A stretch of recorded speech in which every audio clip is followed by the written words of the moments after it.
Have you read Jeremiah 37?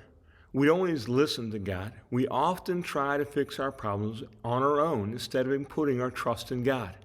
We have a tendency to reject God's plans when we don't like it. This was the case of King Zedekiah. The Chaldean army was camped outside of Jerusalem and was warring against them. Zedekiah did not want to surrender to them as the Lord had instructed through the prophet Jeremiah. So rather than listen to God, he came up with a different plan and instead asked Egypt for help. Egypt answered the call. We're going to read out of Jeremiah 37, 5 through 8.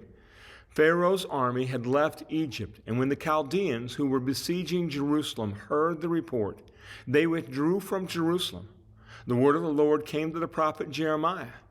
This is what the Lord, the God of Israel, says.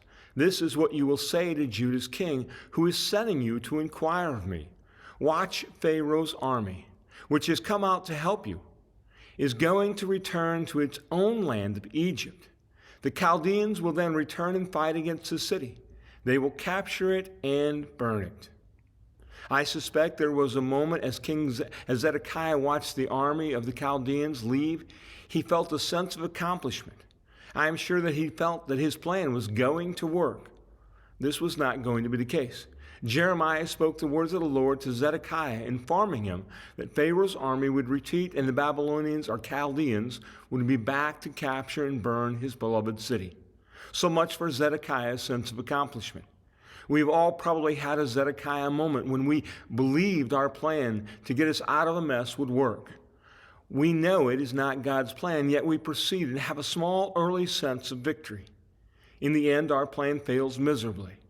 From this, we should be inspired instead and listen to God's plan. Not only listen, but submit in obedience. God has a plan to draw us to Him, not to destroy us, but to give us life.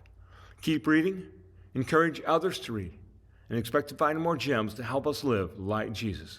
Thank you.